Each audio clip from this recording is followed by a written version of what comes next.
Hey guys, how's it going? Troy here, Packers Corner. Thought I'd make a quick video tonight. I've been asked quite a few times in the last few months or so. Actually, I get asked probably about 3 to 4 times a month, sometimes more, on why do I do PSA graded cards instead of doing BGS or SGC or many of those other companies out there. So what I thought I'd do is just shoot a really quick video just showing the differences between BGS and PSA. Now, if you really ask me why one's better than the other or whatever else like that, the truth is it's really just your preference, what you prefer.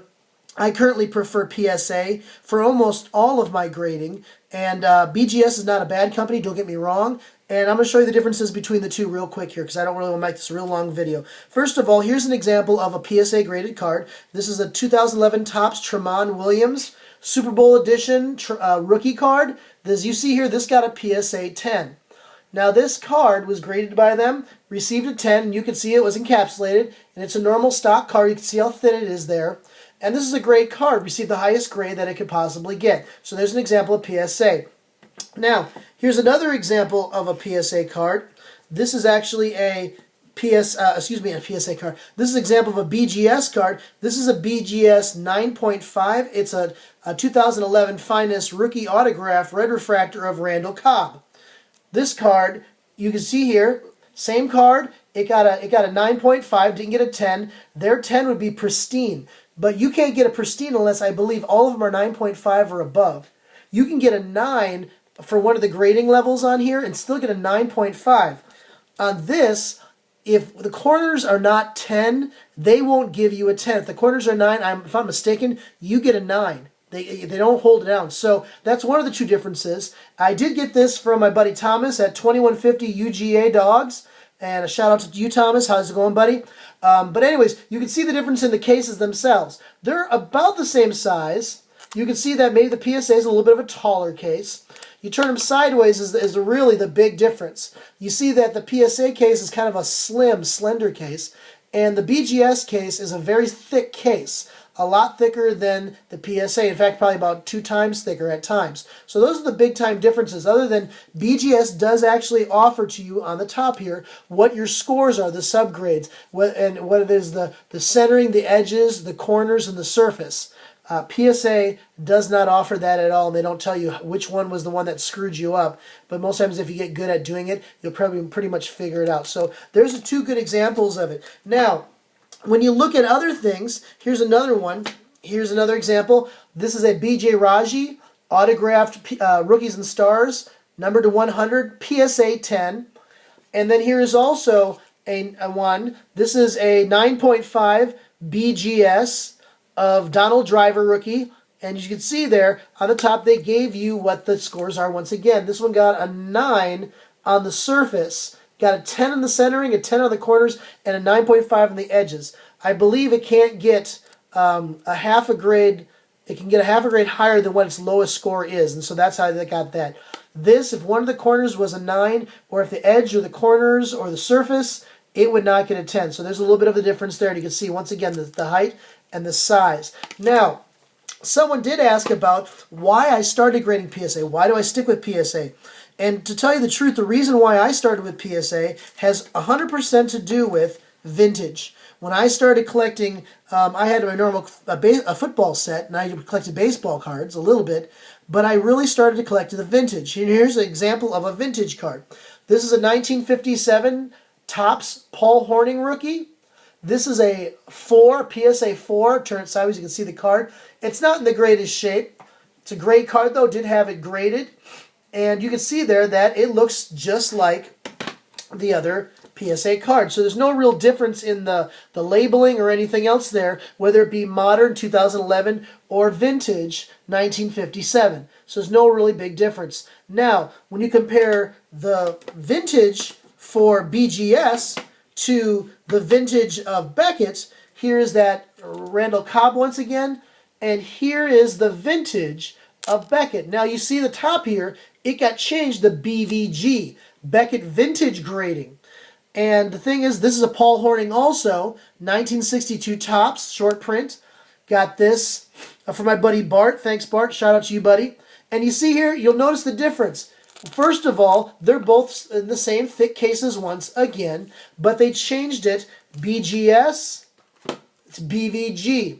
Now, if you do a Google search for BVG cards, you'll probably find out that it is not even close to as many pulls or results as it would be if you would do a result for anything 1957, any of the earlier cards. So those are two differences right there.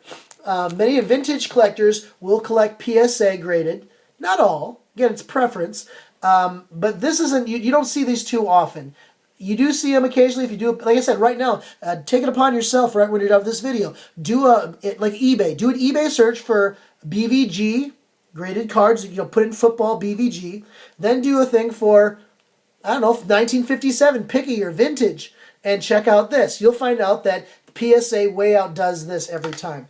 Now, so if that's the case, Troy, why do you use PSA? Why do you even have those Beckett? Well, there's a time where I feel that PSA kind of drops the ball. I'm a huge PSA fan, but they do drop the ball. And one of them has to do with their larger cards. Well, first of all, here's an example of a larger card.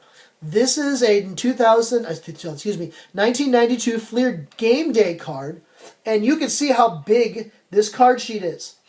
Now, this is the size card sheet you get when you want to send in to get graded a jersey card or a thicker card made by any company at all. This is the kind of case they're going to put them in.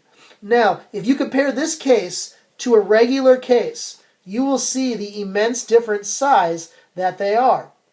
They say they need a thicker card case because they're going to put it in a little bit thicker, and that's true, but that's how big of a case you get. Now, they have done some changes, and you can request that your card, if it's a thicker jersey case, can be packaged inside of a pack holder.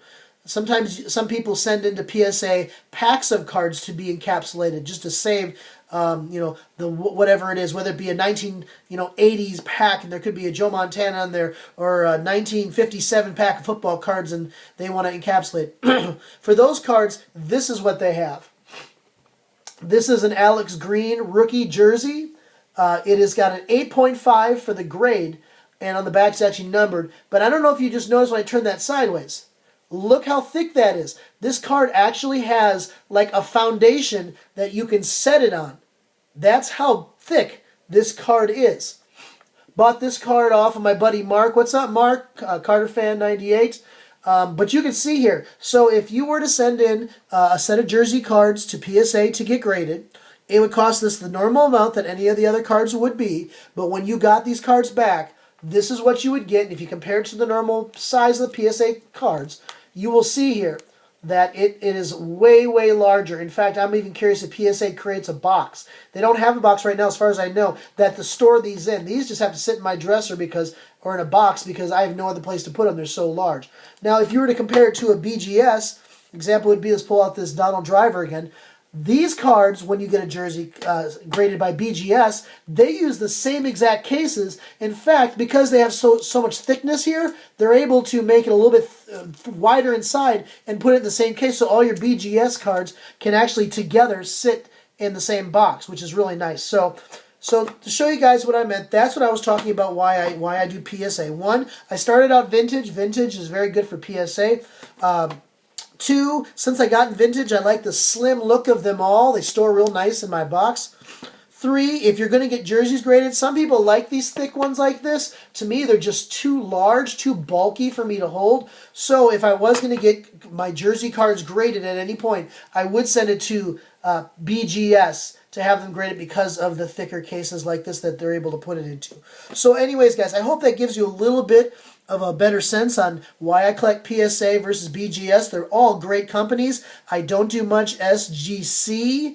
Not that there's anything bad against them. I really personally don't prefer their cases. But hopefully that gives you a little sense on PSA versus BGS.